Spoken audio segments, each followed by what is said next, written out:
Diz assim o texto sagrado: e cumprindo-se o dia de Pentecostes, da festa de Pentecostes, estavam o quê? Todos. Na versão que estou lendo, que é a versão corrigida e fiel de Almeida, diz assim: estavam todos concordemente, em concordância, no mesmo lugar. E de repente veio do céu um som, como de um vento veemente, impetuoso, e encheu toda a casa em que estavam assentados. E foram vistas por eles línguas repartidas como de fogo, as quais pousaram sobre cada um deles, e todos foram cheios do Espírito Santo, e começaram a falar noutras línguas, conforme o Espírito lhes concedia que falassem. Então nós vemos, irmãos, esse texto muito conhecido, que fala da descida do Espírito Santo. Nós falamos hoje, o batismo com o Espírito Santo. Diz o texto sagrado que foram vistas línguas repartidas como língua de fogo, que pousaram sobre cada um deles, e foi-lhes concedido que falassem em outras línguas. Mas eu quero te perguntar, já falei isso aqui na mensagem, mas eu queria repetir hoje. Eu queria te perguntar, por que que isso aconteceu? Por que que essa promessa se cumpriu? Porque eles estavam todos. Isso é importante.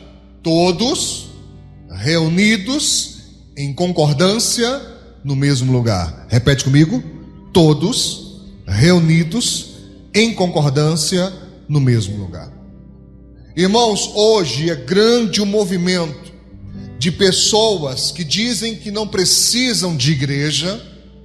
Eu posso ser cristão, eu sozinho, na minha casa, com as minhas coisas, no meu trabalho, eu não preciso de igreja para ser cristão.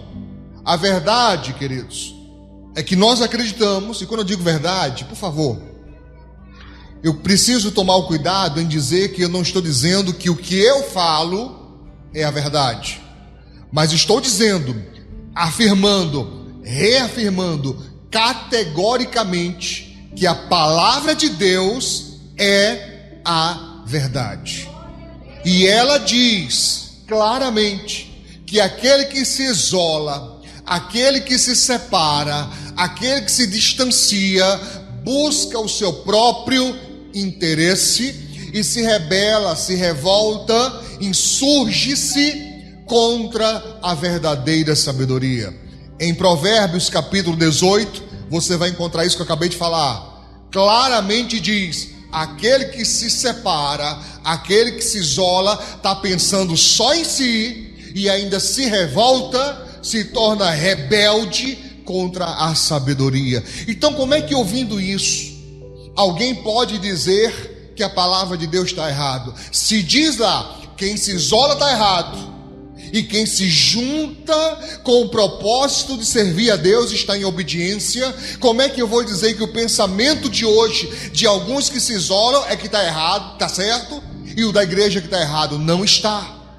Eles estão tentando criar um outro evangelho, diferentemente da Bíblia, porque pegam algumas coisas, pensam algumas coisas, como se a palavra de Deus fosse um serviço de self-service, onde você escolhe o que mais te agrada, onde você põe no seu prato aquilo que é palatável a você, para você escolher o que gosta para comer. Não é assim. Amém? Em uma fila de buffet ou de self-service, você olha, você analisa, você critica, você escolhe e coloca no seu prato. Mas na palavra de Deus, olha para o seu irmão e diga: você não escolhe. Se você está escolhendo, você não entendeu a posição de Senhor e servo. Porque quem compreende a posição de Senhor e servo, ou de comandante e comandado, não discute. Não discute. Se você perguntar, por exemplo, alguém que é militar, ou do serviço ativo de militar, ou pessoal que prestou serviço obrigatório militar, e você perguntar: vem cá, diz para mim, em que se baseia o militarismo? Está baseado em quê? Está baseado em ordem, em hierarquia clara. Ordem e hierarquia clara. Um general, ele não precisa ir até um soldado para dar uma ordem. Precisa? Não precisa. Existe o quê? Uma cadeia de comando. Ele dá ao seu subordinado, que passa essa ordem para a cadeia de comando, e aquilo é atendido lá na ponta. E ai de quem não atender. Mas o nosso relacionamento com Deus parece que às vezes fica um pouco nublado. A pessoa escolhe o que ela gosta de ouvir, ela escolhe aquilo que lhe atrai, ela escolhe aquilo que lhe emociona. Queridos, eu preciso falar uma coisa importante para você. Se o culto é para te emocionar, você está no lugar errado. E eu não estou falando aqui nesse templo, estou falando no cristianismo, porque não é para emocionar. Entenda bem uma coisa: o apóstolo Paulo, ele fez uma declaração muito clara, porque ele chegou na igreja e viu as pessoas falando em línguas estranhas, e era aquele movimento espiritual, e Paulo chamou e falou assim: ei, vem cá, gente. Se chegar aí uma pessoa que não entende o que é isso, vai achar que vocês estão fora de si. É melhor que eu fale na minha própria língua, no meu próprio idioma. No sentido de quê, pastor? No sentido de ensino. Ensino, amém? Ensino. Você precisa receber instrução daquilo que você não sabe, daquilo que você não conhece, para que você possa entender e colocar em prática. Olhe para cá. Entender e colocar em prática. Preste bem atenção numa coisa: o reino de Deus, ou no reino de Deus, a prática da lei é uma exigência. O Senhor Jesus, certa vez, ele disse: aquele que ouve a palavra de Deus e não a pratica é semelhante a alguém que construiu a sua casa sobre a areia, e vieram a força da água, dos ventos, das chuvas, bateram com ímpeto, com força, com poder sobre aquela casa, e grande foi a sua ruína. Eu propositalmente inverti a ordem para que você pudesse entender, porque primeiro ele fala sobre aquele que pratica, dizendo: quem ouve e pratica é semelhante a quem construiu a sua casa sobre a rocha, um alicerce natural, a rocha. E ele disse: vai vir a mesma força do vento, vai vir a mesma força das águas, vai bater com ímpeto, mas ela permanece, porque tem alicerce. Por favor, eu queria que você pensasse um pouco sobre essa pergunta que eu quero te fazer. Como é que você naturalmente reage a essa força do vento e das águas, que representam problemas, representam as adversidades da vida? Como é que você reage? Quando vem os problemas, um turbilhão de problemas, quando você se vê atingido por muita pressão, como é que você reage? A maioria das pessoas, irmãos, reage entrando em desespero. Desespero. Você vai encontrar ao longo do curso da sua vida pessoas que perderão grandes oportunidades porque não suportaram passar o momento de pressão. Não passam, se desesperam, abrem mão, abandonam, largam. Ou seja, ruiu a estrutura, o edifício ruiu, caiu. E por que caiu? Porque não tinha alicerce. Tem pessoas estão construindo. De vez em quando a pessoa lê a Bíblia, de vez em quando ela ora, alguns muito de vez em quando, mas está construindo. Vai demorar um pouco mais, porque está botando um tijolo aqui, 2 meses depois bota outro, está construindo devagar, mas está. Só que pouco vai valer para você esse agir, se você de fato não está construindo sobre um alicerce firme. Entende o que eu estou dizendo? A igreja é opcional para você? É, pastor. Eu venho quando dá. Às vezes, estou assim sem muita programação, estou assim sem ter muito para onde ir, aí eu falo assim, vou na igreja. Se a igreja é opcional para você, significa que o relacionamento com Deus, para você, ele é real, ele até existe, mas ele não é prioridade. Isso é muito sério, irmãos. Porque a gente esquece, por não dar ouvidos à palavra, a gente esquece o que ela mesma diz. Sabe o que está escrito aqui? Está dito assim, Deus fala. Obreiros, achem esse verso para mim, eu não tenho ele decorado. Achem para mim, para me dizer. Deus disse, porque aos que me honram, eu honrarei. Os que me desprezam serão desprezados. Entende? Entende?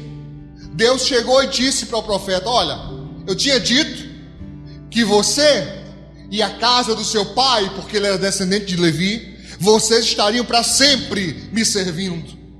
Mas agora, longe de mim tal coisa. Aí Deus vai e diz, porque os que me honram, eu honrarei. Os que me desprezam serão desprezados. Deus falando com o sacerdote Eli. Você me desprezou, amigo, você vai ter desprezado, não tem para onde correr. Diz também o texto sagrado, não esse, mas outro. Deus disse, o Senhor Jesus disse, com a medida com que você medir, você será medido. Isso diz alguma coisa para nós, irmãos? Isso diz alguma coisa para a gente, queridos?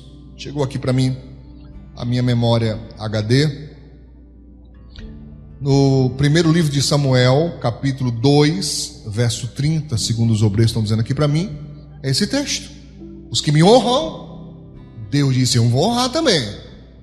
Mas aqueles que me desprezam, eles também vão ser desprezados, desmerecidos, porque isso é justiça. Amém? E Deus é um Deus de justiça.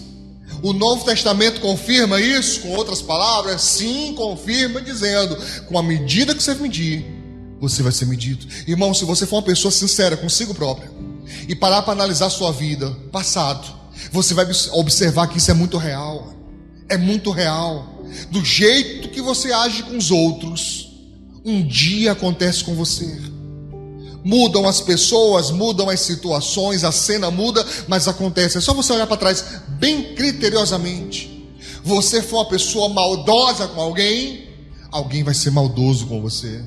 Você estendeu a mão para um necessitado, uma hora dessas, quando você está mais precisando, alguém vai e te socorre, te estende a mão. Isso é certeza. Certeza. Então, como é que, sendo sabedor disso, eu vou querer ter um relacionamento com Deus, onde o meu relacionamento é esporádico? Eu encaixo Deus quando dá, quando sobra. E como eu quero, queridos, que Deus faça de mim prioridade, se eu não priorizo a Ele. Sabe quando é que as pessoas sempre lembram de Deus? Na hora do aperreio.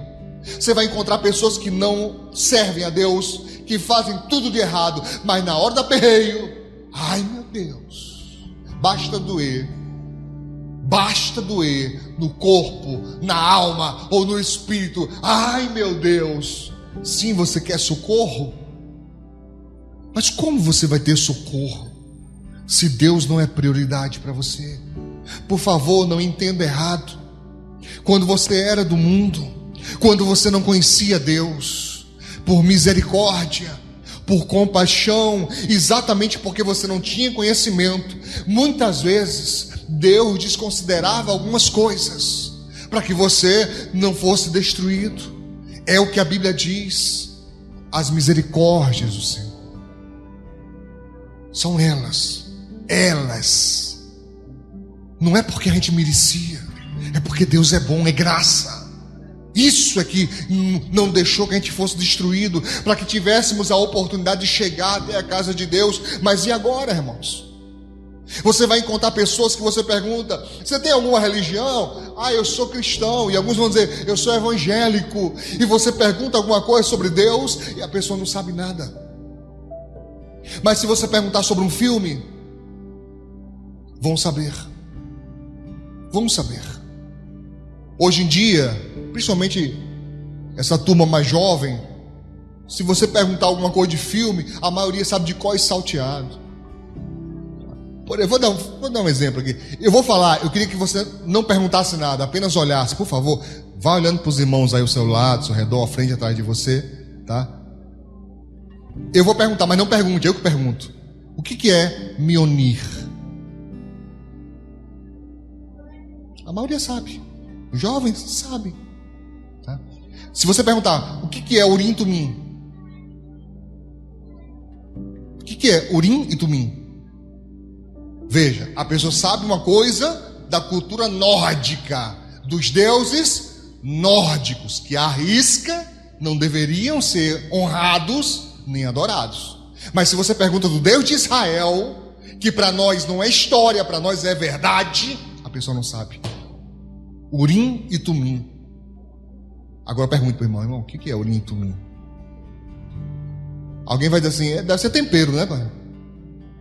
Deve ser alguma coisa para temperar as coisas. Você sabia que Urim e Tumim eram uma das coisas mais sérias do Antigo Testamento? Que era através do Urim e Tumim onde Deus muitas vezes falava com o povo, revelava ao povo. O senhor não sabe disso? Mas por que não sabe, pastor? Porque a prioridade não é mais Deus. A prioridade não é mais a palavra de Deus. Você pode ver, perceber que tem pessoas que nem paciência mais têm de ouvir as coisas de Deus. Não tem. Esses dias eu dei uma dica para a igreja. Falei: irmãos, estou assistindo uma série top, The Chosen.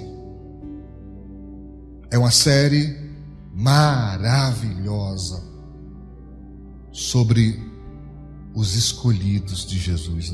No foco não é nem só ele, são eles, com seus defeitos, com suas escolhas certas, erradas, os escolhidos. Depois eu perguntei: irmão, e aí, irmão, quem assistiu? Teve gente que falou para mim assim: não, pastor, é porque eu estava terminando de ver. Deixa eu ver se eu lembro aqui o nome. Meu Deus. Dorama. Eu, como não sou bobo nem nada, fui pesquisar o que é dorama. Série coreana. Aí eu falei: é sério que você não tem tempo para ver algo mesmo midiático? Tudo que está ali não é 100% o que está na Bíblia. Mas como estudante da Bíblia que sou, posso atestar a você que muito do que está ali está na Bíblia. Ainda que fosse um pouco. Mas a pessoa prefere algo. Eu não estou dizendo que é errado. Eu falei que era errado? Não. Eu só estou falando de prioridade. Muitos não têm um mínimo aceitável de priorizar as coisas de Deus.